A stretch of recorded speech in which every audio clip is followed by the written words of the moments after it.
ìgbà tí few days ago ọ̀rọ̀ tó ṣẹlẹ̀ ní Ìgàngàn àwọn customs army àti àwọn èèyàn wa yes we force àwọn èèyàn lọ síta with false information pé àwọn Fúlàní herdsmen náà wọ́n tún ti dé Ìgàngàn whereas wọ́n mọ̀ra wọn both customs àtàwọn smugglers tó wà ń bẹ̀.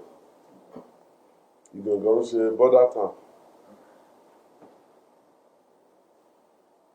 But we're working with the federal authorities.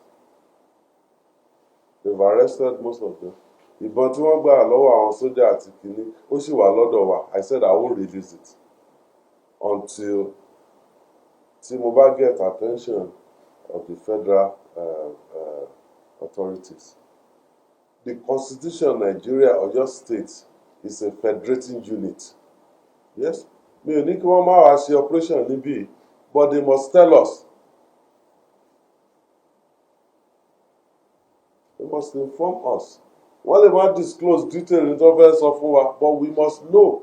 Tá a bá mọ̀ wípé àwọn customs fẹ́ ṣe operation níbí o, a ti filter round.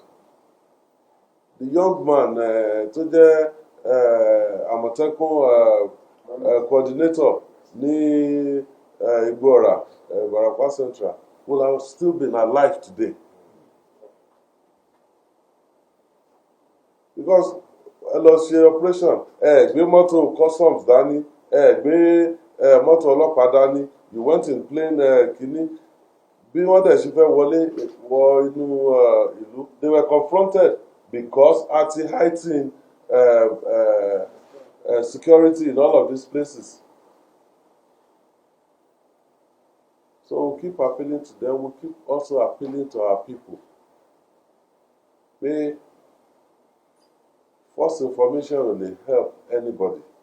And nobody will profit politically from our security issue that we are faced with. Ní Ọ̀yọ́ State,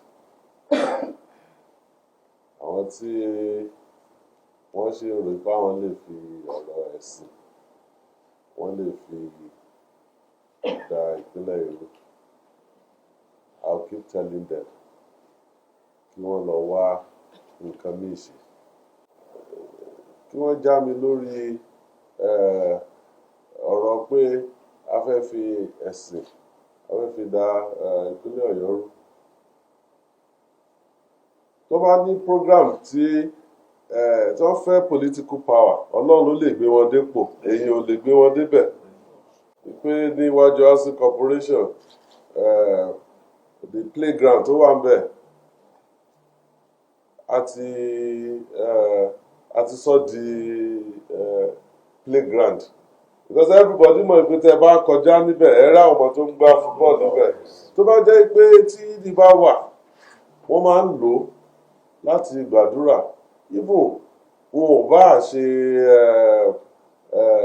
kí wọ́n upgrade ẹ̀ they can still use it for prayer. Tí program bá wà lénìí bá ṣe tún Adámàsìgbà ṣe tá a ṣe kínní tí àwọn mùsùlùmí fẹ́ ṣe program bẹ̀ tí wọ́n fẹ́ lo Adámàsìgbà they will give it to them. So the fact pé a ti upgrade ẹ̀ mean pé gbogbo nǹkan program tá a lè ṣe ń bẹ̀ tẹ́lẹ̀ pé a lè ṣe mọ́. Ìjọba wá ìjọba lọ ṣùgbọ́n our state will remain.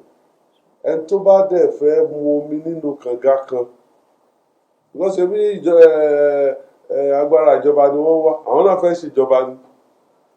But if you want to drink from a well tó wá jẹ́ pé the first thing tó kọ́kọ́ ṣe ni pé ẹ jẹ́ ń da dísù sínú kànga náà ṣebí ìjọ tó náà bá fẹ́ lọ síbẹ̀ tó bá fẹ́ lọ bomi mú bẹ̀ bẹ́ẹ̀ ni abá dísù àtòmí tó ti dà sílẹ̀ so you don't pollute the well tí ìwọ náà fẹ́ bomi nínú ẹ̀.